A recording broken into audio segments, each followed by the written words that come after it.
अन्योंग एरोवन मन्ना सब फंगा वायो। दोस्तों अब बात करते हैं एपिसोड 6 की। तो लास्ट एपिसोड में मैंने आपको बताया था कि द्यक्सुन की याददाश्त चली जाती है और उसे पता चल जाता है कि किम सुरो और क्योंगबी उसके दुश्मन हैं। जिसके बाद वो रात को क्योंगबी को मारने जाता है, जहाँ किम सुरो उसे ऐसा करने से रोक देता है। तो द्यक्सुन क्योंगबी से कहता है कि तुम तो मुझे पहचानती थी, तो फिर तुमने मुझे क्यों नहीं मारा। तो क्योंगबी कहती है कि तुम्हारी याददाश्त चली गई थी, इसलिए मुझे लगा कि तुम अब एक नई शुरुआत कर सकते हो। साथ ही वो ये भी कहती है कि तुम अभी भी नई शुरुआत कर सकते हो और पहले की तरह किम सुरो का साथ दो। जिसके बाद किम सुरो भी द्यक्सुन से उसका साथ देने को कहता है, तो वो दोनों फिर से दोस्त बन जाते हैं। जिसके बाद आन्यो किम सुरो से मिलने आती है, तो वो वांग ओके से मिलती है, जहाँ वांग ओके उससे कहती है कि तुम अपने राज्य के लिए किम सुरो को यहाँ छोड़कर चली गई थी, इसलिए अब तुम्हारा उसके साथ कोई रिश्ता नहीं है। और उसी टाइम किम सुरो भी वहाँ आ जाता है और यही बात आन्यो से कहता है कि अब हमारे बीच कोई रिश्ता नहीं है। तो आन्यो वहाँ से चली जाती है। जिसके बाद बड़ी पुजारन किम सुरो से आकर मिलती है और उससे कहती है कि भविष्यवाणी के अकॉर्डिंग तुम ही अगले राजा बनने वाले हो, तो तुम्हें देर नहीं करनी चाहिए। लेकिन किम सुरो अभी भी इसके लिए तैयार नहीं होता। तो वांग ओके क्योंगबी से कहती है कि उसे किम सुरो के साथ मिलकर काम करना चाहिए, जिसके लिए वो तैयार हो जाती है। लेकिन जिन्नासी तैयार नहीं होता और नाराज होकर वो उसी गांव में चला जाता है जहां उसने फर्निश बनाना शुरू किया था। इधर वांग ओके प्रॉप राइटर का काम छोड़ देती है और एजुकेशन के लिए कुछ करना चाहती है। तो किम सुरो उससे कहता है कि वो अकेले ये सब कैसे करेगी। तो वो उससे कहती है कि तुमने भी तो अकेले इतना सब कुछ किया है, वैसे ही मैं भी सबके साथ मिलकर ये सब करूंगी। तो सुंदो किम सुरो से कहता है कि वांग ओके का सपना तुमसे भी बड़ा है। तो किम सुरो इस बात पर खुश होता है। इधर सुरु नेशन के राजा यानी आन्यो के पिताजी को किम सुरो के बारे में पता चल जाता है कि आन्यो उसे पसंद करती है। तो वो आन्यो को उसके प्रपोजल के साथ किम सुरो के पास भेज देते हैं।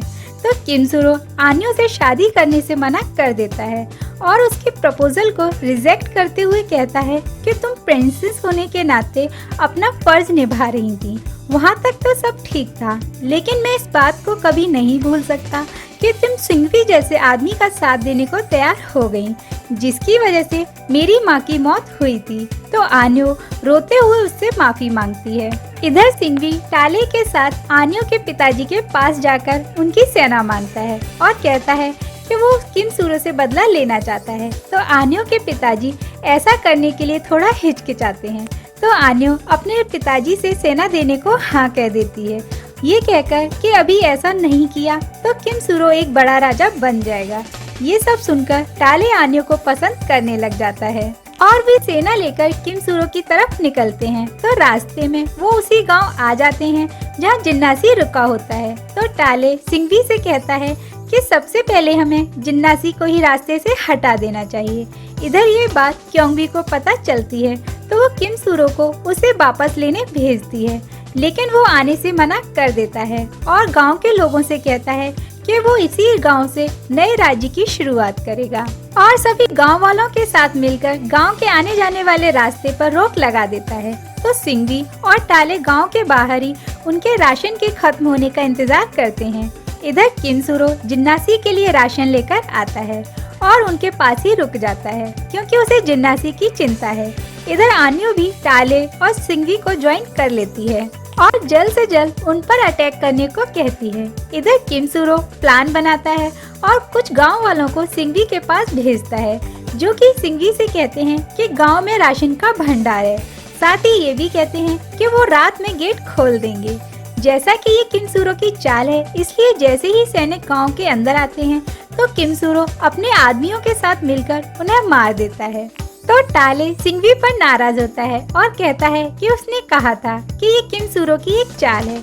इधर किम सुरो उनके अनाज में आग लगा देता है और ये सब देखकर जिन्नासी इम्प्रेस हो जाता है और ये बात मान लेता है कि किम सुरो काफी टैलेंटेड है। वहीं आन्यो ये सब देखकर गुस्से में प्लानिंग करती है कि वो रात में जाकर किम सुरो को मार देगी, जिस पर टाले यकीन नहीं करता, लेकिन वो रात में जाकर किम सुरो पर अटैक कर देती है। तो किम सुरो आन्यो को देखकर शॉक्ड हो जाता है, जिसके बाद किम सूरो के सैनिक उस पर अटैक कर देते हैं और वो पकड़ी जाती है, जिस पर सिंगी और टाले कहते हैं कि ये आन्यो ने जानबूझकर किया है जिससे वो किम सूरो को बचा सके। और यही बात आन्यो के पिताजी भी सोच रहे होते हैं, लेकिन आन्यो की आंट राजा से कहती है कि ऐसा नहीं है, आन्यो फाइटिंग करते हुए पकड़ी गई है।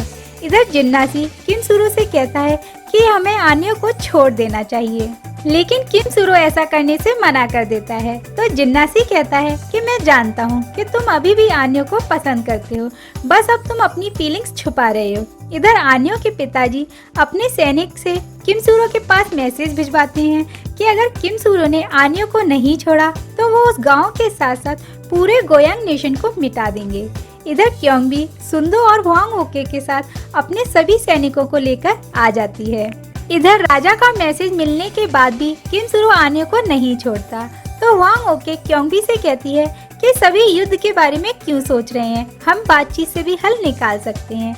इसलिए वो खुद राजा से मिलने जाएगी, जिसके बाद वो किम सूरो के पास जाती है, जहां वो किम सूरो और जिन्नासी के ऊपर नाराज होती है और कहती है कि वो एक लड़की को कैसे कैद कर सकते हैं। जिसके बाद वो आन्यो को छुड़ा लेती है और राजा के पास जाने को तैयार हो जाती है। तो किम सूरो उससे कहता है कि राजा से कहना कि ये युद्ध एक ही शर्त पर रुक सकता है कि अगर सिंघवी उनका राज्य हमेशा के लिए छोड़कर चला जाए, जिसके लिए सिंघवी नहीं मानता, लेकिन टाले मान जाता है, जिसके बदले आन्यो के पिताजी उसे ढेर सारा पैसा देने को तैयार हो जाते हैं। तो सिंघवी राजी होने का नाटक करता है, लेकिन रात को वो अपने सैनिकों के साथ जाकर आन्यो को मार देता है। और जब ये बात राजा को पता चलती है तो वो कहते हैं कि किम सूरो ने आन्यो को मारा है। तो आन्यो की आंट कहती है कि किम सूरो ऐसा आदमी नहीं है, वो आन्यो को कभी नहीं मार सकता। और राजा गुस्से में एक बार फिर से युद्ध की अनाउंसमेंट कर देते हैं। इधर दुखी किम सूरो खुद आन्यो की डेड बॉडी लेकर राजा के पास जाने को तैयार हो जाता है, जिसके लिए क्योंगबी काफी नाराज होती है और किम सूरो राजा के पास जाकर उससे माफी मांगता है और कहता है कि ये उसकी गलती है कि वो आन्यो को प्रोटेक्ट नहीं कर पाया। साथ ही वो राजा से युद्ध ना करने को भी कहता है।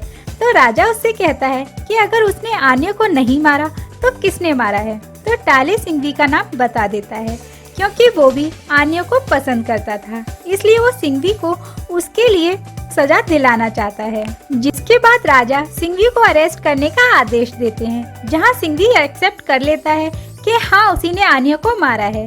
साथ ही वो किम सूरो को भी अरेस्ट कर लेते हैं, क्योंकि उसने आन्यो को प्रोटेक्ट नहीं किया, लेकिन आन्यो की आंट उसे छुड़ा लेती है। जिसके बाद वो एक बार फिर से राजा से वही बात कहता है कि उन्हें गोयांग नेशन से युद्ध नहीं करना चाहिए।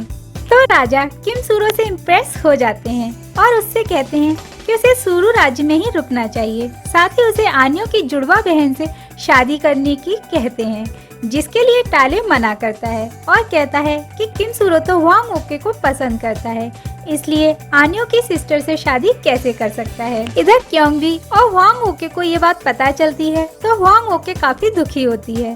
तो क्योंगबी कहती है कि वो खुद जाकर किम सूरो को वहाँ से लाएगी, जिसके लिए वांग ओके खुद जाने को तैयार हो जाती है। इधर किम सूरो भी राजा से आन्यो की सिस्टर से शादी करने को मना कर देता है।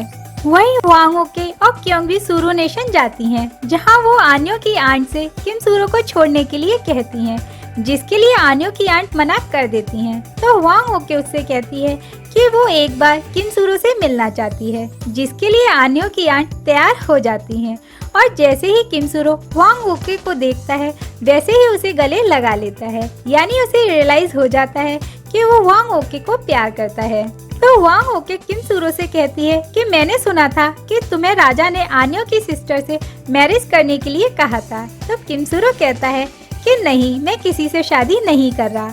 और ये सब आन्यो की आंट देख लेती है, तो वो राजा से कहती है कि उन्हें किम सूरो को जाने देना चाहिए, क्योंकि किम सूरो किसी और को पसंद करता है। जिसके बाद राजा किम सूरो को फ्री कर देते हैं और इस सब ड्रामा के बीच सिंघवी को वहाँ से भागने का मौका मिल जाता है और अपने घर चला जाता है, जहाँ उसकी हेल्थ खराब होना शुरू हो जाती है, यानी वो पागलों जैसी हरकतें शुरू कर देता है।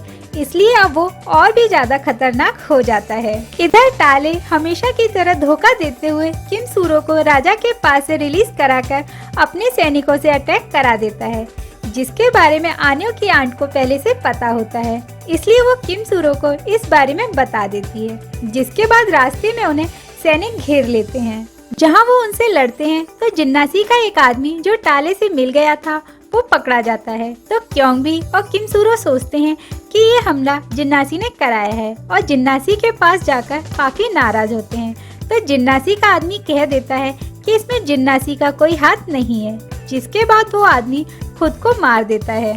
जिसके बाद जिन्नासी अपनी माँ के पास जाता है और कहता है कि अब उसे राजा नहीं बनना है और वो उसी गांव में वापस चला जाएगा, यानी जिन्नासी अब सुधर गया होता है।